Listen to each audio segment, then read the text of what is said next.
straight into the roof of the net. Nice one. Straight down the middle.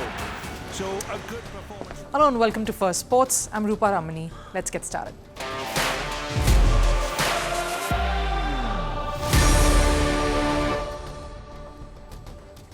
Well, on the show today, the new India-Pakistan rivalry is here. Arshad Nadeem wins gold and Neeraj Chopra won silver at the Javelin event. It broke the internet. What has made this duo the most exciting face-off in the world of sport, especially when it comes to athletics? How have the two reached the zenith of their sport to become the biggest rivals?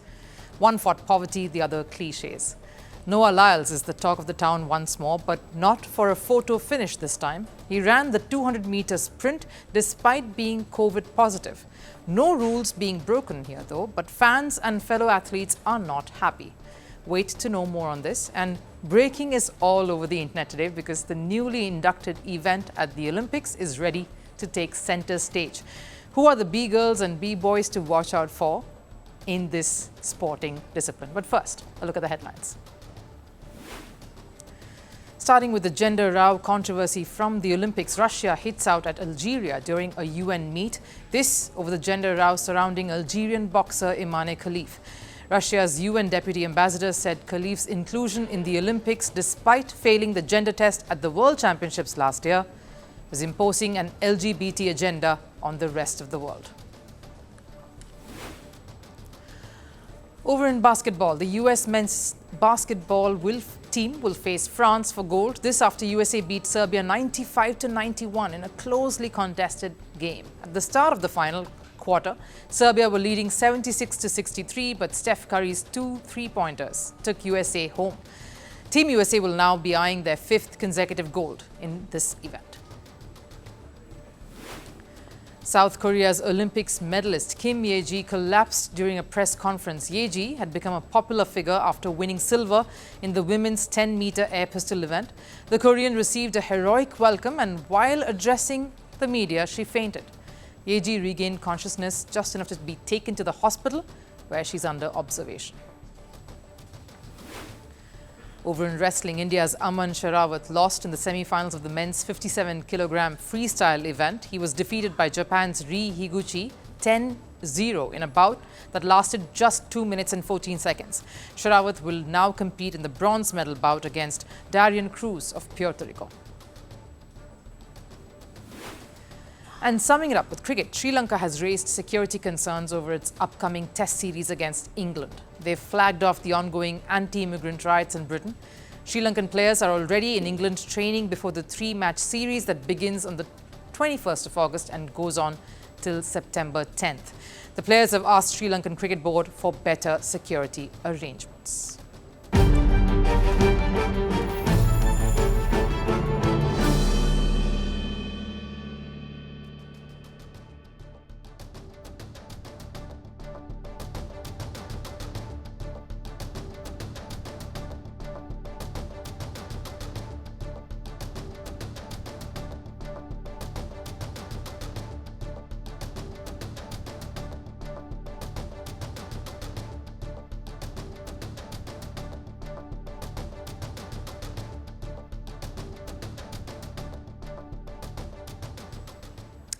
Now look at this picture.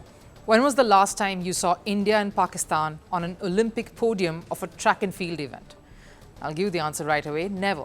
That's Pakistan's Arshad Nadeem and India's Neeraj Chopra post the Javelin event. And take a second closer look. See anything else interesting in there? That podium also has a West Indian who finished 3rd. Yes, no European athlete in the top 3 of a Javelin event. Any idea how many years since not a single European made it to the podium of the Javelin event? 116 years. It's for the very first time that the world saw a non-European 1, 2, 3 finish at Javelin. History indeed created. And what makes this seemingly non-intense, individualistic competition that much more interesting is the men who took gold and silver. 2 exceptional athletes for Pakistan and India, who are redefining the India versus Pakistan rivalry. A rivalry that has lost its fizz in cricket. The recently concluded T20 World Cup is proof of that, a rivalry that is almost non-existent now in hockey. The last time Pakistan beat India in this sport in a major tournament was in 2014. Sure, there is squash that sprung to life last year at the Asian Games, we won't forget that. But this one here, Nadeem and Neeraj, has character, has intense rivalry and genuine appreciation and respect. That makes for a compelling story to tell. Now, who is Nadeem? He is the son of a construction worker, in fact, one of 7. A hard life. His father was the single earning member, so not much of a financial support otherwise, very little means, and just the most basic infrastructure. Childhood was a hand-to-mouth existence, managing to survive. An interest in cricket was there initially, no surprises there, of course, it's Pakistan. But it led to a switch to athletics because of his build, and of course he wanted to be part of an individual sport. Now all he needed was a stick and a maiden, or an open ground. Initially, bamboo shaved and shaped to look like a javelin.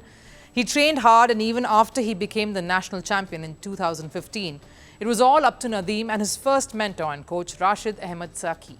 The very first time, in fact, that Nadeem and Neeraj went head-to-head was in 2016. At the South Asian Games, where Nadeem clinched bronze and Neeraj went away with gold. From then on, they have crossed paths many a time, and the relationship, of course, has formed a bit of a friendship off the field. So much so that when Neeraj heard of Nadeem struggling to get any support and not even having proper javelin to train with, Neeraj Chopra himself made a public appeal.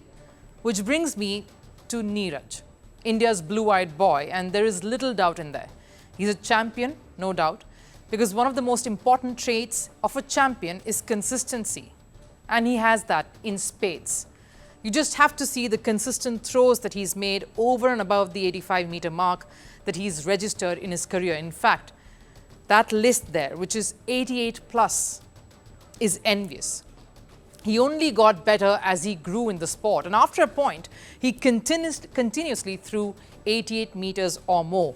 Most of those events there where he clinched gold. The fact that he is the only Indian athlete to win 2 Olympic medals in track and field is secondary. To think that he made a whole country feel that he fell short despite a silver only speaks of his competence and his talent, one the world recognizes. And then, of course, a true champion is raised like one, with humility, a quiet sense of pride, and a heart of gold. I have been competing against Arshad since 2016, but this is the first time I have lost to him. But credit where credit is due. Arshad has worked really hard and he was better than me on the night. Congratulations to him. The Indian javelin star saying that the Pakistan superstar was better than him on the night. In fact, the first thing that Neeraj Chopra's mother, Saroja, said when asked about her son's performance and of coming in second is that she's proud of Neeraj Chopra and that her other son like Nadeem too for winning gold. In fact, the very same words that Nadeem's mother had said too, that she prays for Neeraj. That's where Neeraj and Nadeem both get their sense of composure, the maturity and champion-like demeanor from. Neeraj is the champion beyond the field. What an engaging rivalry this is turning out to be. On one hand is a Pakistani athlete who has fought hard all his life with almost nothing to emerge victorious. In fact, the moment Nadeem registered that humongous Olympic record-breaking throw of 92.97 meters, he covers his face, overawed with emotion. The fact that he could be Pakistan's first ever Olympic gold medal winner in athletics, dawning on him right then, yet he keeps a check on his tears and carries on. Because to him, it's not over just yet. That's humility. And on the other hand, there is Neeraj Chopra, who is truly growing into being not just a nearly unbeatable athlete in his field, but an ambassador of the sport. One who voices what he feels, stands for what he truly believes in, and fights with all his heart. The same Neeraj who has developed a strong bond with Nadeem will be planning on how to defeat him the next time they square off. That's what makes this rivalry so exciting and one to look forward to in the chapters to come.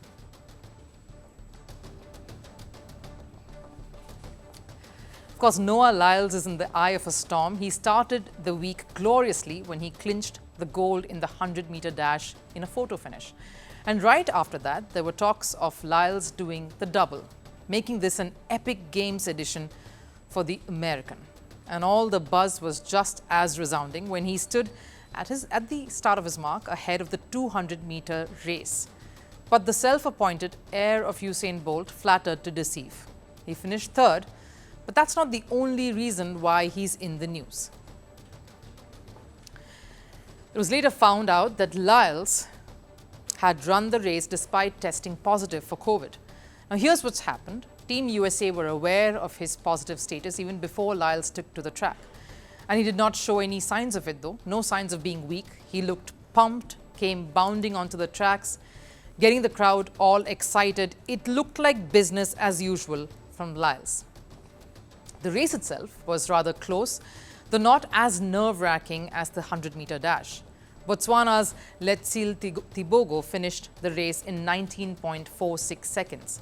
Noah Lyles crossed the finish line in 19.70, but even before the winner could be hailed and the race could be properly reviewed, everyone's attention was drawn to Lyles, who crumpled down onto the floor and within minutes was carried off in a wheelchair.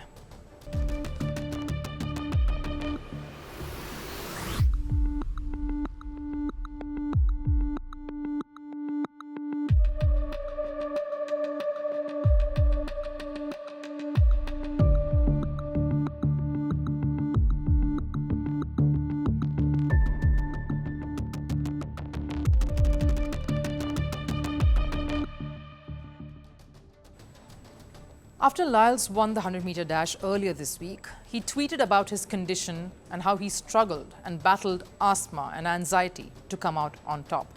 But this was worse. Lyles had just run an Olympic race battling COVID too, in his condition of having asthma.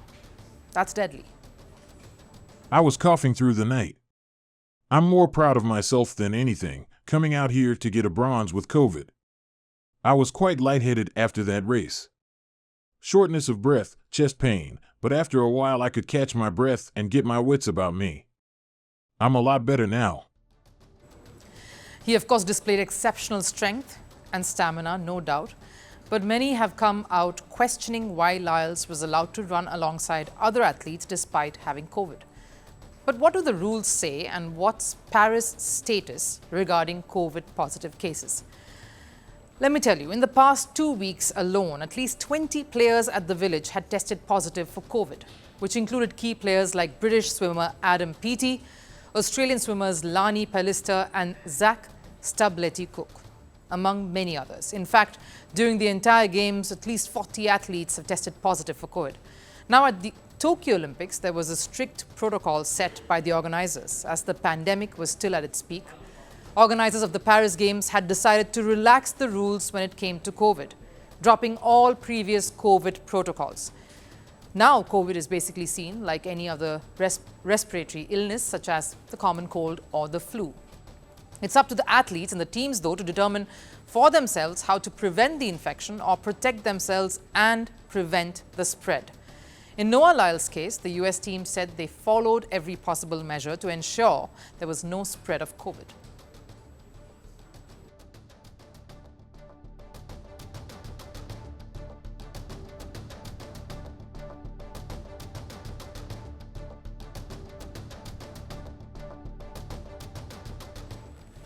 But did Lyles follow all of these measures? Well, you cannot possibly mask up in a sprint, certainly not when you're asthmatic, but he didn't maintain distance with the other runners either. He shook hands with the gold medalist, even hugged him. Lyles even interacted with other athletes after the race. So clearly, some criticism was bound to follow.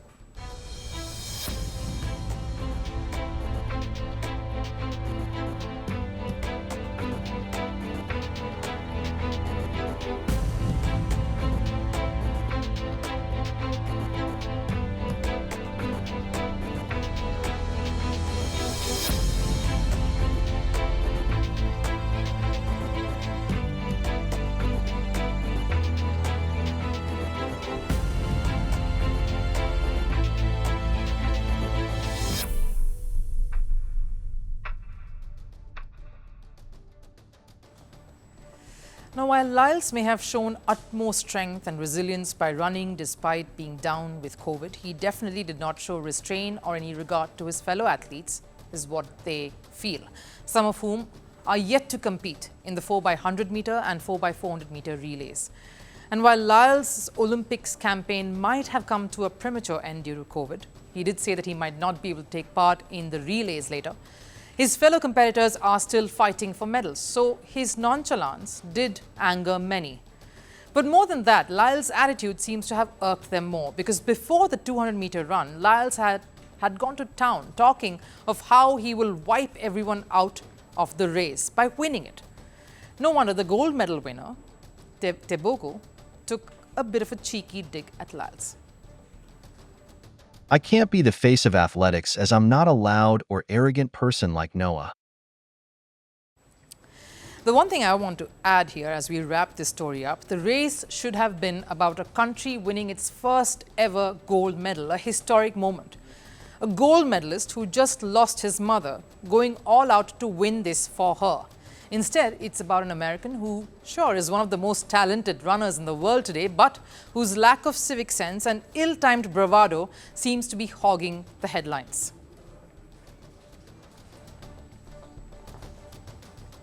Dancing is no more just a hobby, no more part of an opening ceremony or a closing act. It's a competitive sport now. Breakdancing is all set to make its debut at the Paris Olympics, and it's set to take place in just some moments from now. The world is excited to witness a unique competition because here the participants aren't athletes or players, they are B-boys and B-girls, and the sport is breaking. So who are the top contenders in this unique sporting discipline, and how will the winner be judged? Here's a report. When breaking was introduced as a sport at the Paris Olympics, it shattered some stereotypes. The art of breakdancing will finally meet athleticism. And unlike gymnastics, the twists and turns won't just have a systematic routine, but a beat that needs to be matched. And the winner won't just be decided on what looks stunning. There are parameters set. The B-boys and B-girls, as they are called, will be divided into groups and will be judged on technique, vocabulary, execution, musicality, and of course, originality.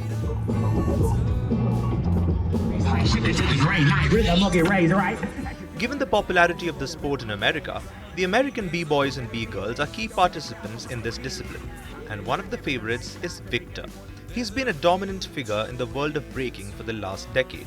The 30-year-old won the Breaking World Championships. This is something that I've been thinking about because my main goal was like gold medal, Olympics.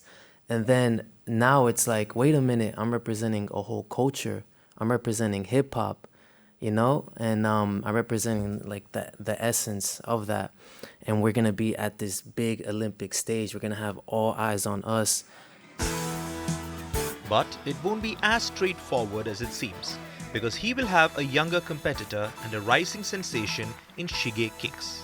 The fact that he was Japan's flag bearer speaks volumes of his achievements. The 22-year-old has been on the circuit for 15 years. And for him, the Olympics experience isn't new, because the Japanese won the bronze medal at the 2018 Youth Olympics. He was just 16 back then. I really hope to enjoy this Olympics to the fullest, and I think my message to everyone will be conveyed through the stage where I have the most fun. I'm sure the results will follow naturally. I think what I want to focus on first is the accomplishment on the stage. The Japanese may look all sweet and naive on the outside, but in the ring, he has the capacity to floor anyone, just like his compatriot Amy Iwasa. A once-shy Amy is now a tough athlete, ready to dazzle at the biggest stage of them all. Amy's won the BC1 World Final in 2018, which was her first major break. And then many more trophies followed, the biggest being the World Championships in 2019 and then again in 2022. I think the most important thing is to enjoy myself to the fullest. I want to leave my mark on that stage and show people who B-girl Amy is and what breaking is all about.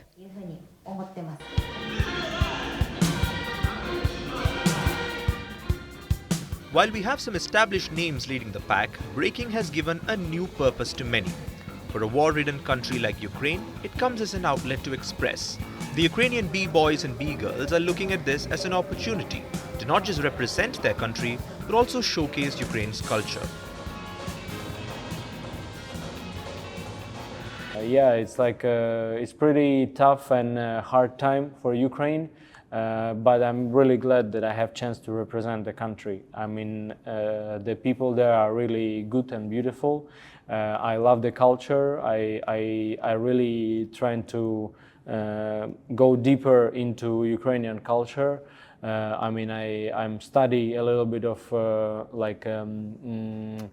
Ukrainian national dance, hopak, and other types of dances, and I try to evolve it into my breaking.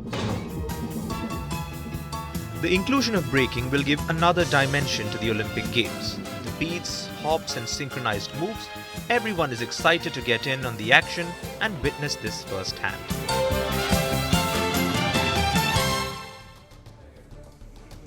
Sounds complex, that, but that's what the Olympics is about. It's about the sweat, the blood, the toil, heartbreaks and triumphs. But this edition is also about the glitz and the glamour. In fact, the outfits of superstars like Celine Dion, Lady Gaga, Aya Nakamura are out on display in a gallery in the city.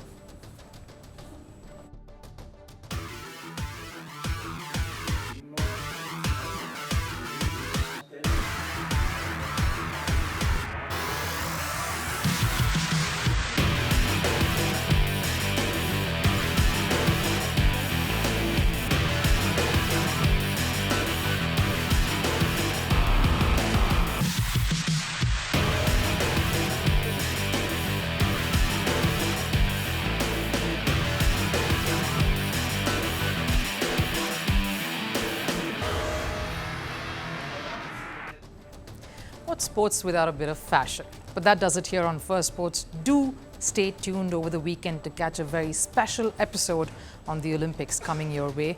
But I'll take your leave. I'll see you on the other side.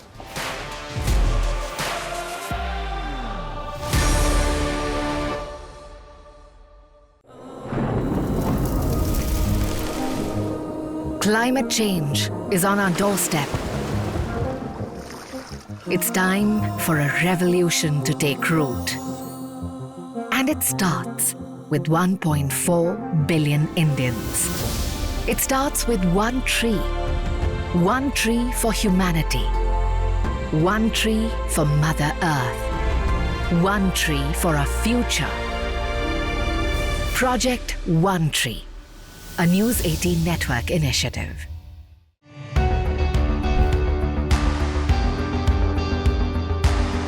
Across continents, one powerful news source.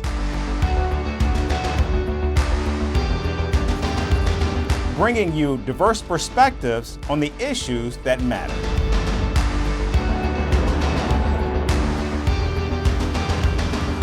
We go beyond the boundaries to give you that little extra about every sporting moment.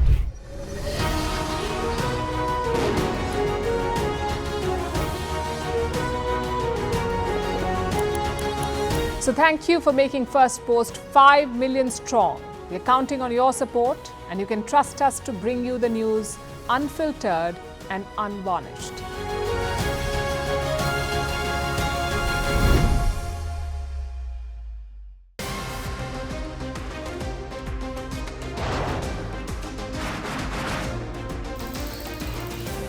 On the show today, the T20 World Cup bandwagon fans moved across to the West Indies. What can you expect?